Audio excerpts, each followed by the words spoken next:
ক্ষতি করো তাহলে আমি ছাড়া কিন্তু তোমাকে ছাড়বো না। মাইন্ড ইট, এটাই বলতে এসেছিলাম। খুবই ধামাকা পর্ব নিয়ে এগিয়ে চলেছে এটা আমাদের গল্পের এই ধারাবাহিক নাটকটি। এটা আমাদের গল্পে এই ধারাবাহিক নাটকের 44 নম্বর পর্বটি খুবই ধামাকা ছিল, তবে 45 নম্বর পর্বটি আরও ধামাকা ও ইমোশনাল হতে চলেছে, কারণ 45 নম্বর পর্বে কিছু গুরুত্বপূর্ণ সিন রয়েছে। হ্যালো বন্ধুরা, কেমন আছেন? আশা করি সকলেই ভালো আছেন।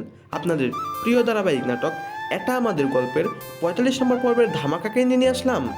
অলরেডি কিন্তু 44 নম্বর পর্বটি প্রকাশিত হয়ে গেছে। যারা এখনও এটা আমাদের গল্পের 44 নম্বর পর্বটি দেখেন নাই, সিনেমাওয়ালা ইউটিউব চ্যানেল থেকে দেখে নিতে পারেন। আর 45 নম্বর পর্বটি কবে প্রকাশিত হবে এবং 45 নম্বর পর্বে কী করতে চলেছে আর কি করলে আপনারা 45 নম্বর পর্বটি সবার আগে দেখতে পারবেন, তা জানানো হবে আমাদের এই ছোট্ট একটি ভিডিওতে। তাই ভিডিওটি স্কিপ না করে দেখতে থাকেন। হ্যালো গাইস, এটা আমাদের গল্পের দেখতে দেখতে 44টি পর্ব আপলোড হয়ে গেছে। আর এই 44টি পর্ব কে কে দেখেছেন কমেন্ট করে জানাতে পারেন। হ্যালো গাইস, সামিরের আব্বা স্ট্রোক করেছে, কিন্তু এটা ফাহাদ ও সামির কেউই জানে না।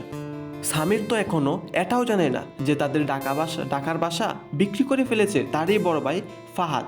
এদিকে সামিরের আব্বা ফারহানার আব্বাকে মাফ করে দিয়েছে। এখন ফারহানার আম্মা ও ফারহানা খুবই খুশি, কিন্তু এদিকে সামিরের আব্বার মনের ভেতরে খুবই দুঃখ, কারণ যে ছেলেকে এতদিন বিশ্বাস করে লালন পালন করেছে, সেই ছেলে এখন মিথ্যা কথা বলে তাদের বাড়িটি বিক্রি করে ফেলেছে। তাহলে বড় কথা হলো, সামির কি তার আব্বাকে দেখতে গ্রামের বাড়িতে আসবে? আর এই ধামাকা পর্বটি দেখতে পারবেন আগামী 45 নম্বর পর্ব। আর এই 45 নম্বর পর্বটি কবে প্রকাশিত হবে তা জানার আগে আমাদের চ্যানেলে যারা নতুন দর্শক আছেন, চ্যানেলটি সাবস্ক্রাইব করে বেল আইকনটি বাজিয়ে রাখতে পারেন, যেন পরবর্তী আপডেট ভিডিওটা সবার আগে দেখতে পারেন। আর এই 45 নম্বর পর্বটি দেখতে পারবেন আগামী বুধবার দিন 12টায় সিনেমাওয়ালা ইউটিউব চ্যানেলে।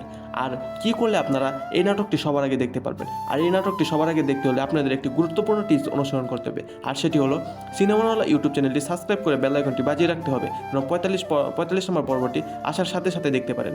ধন্যবাদ সকলকে।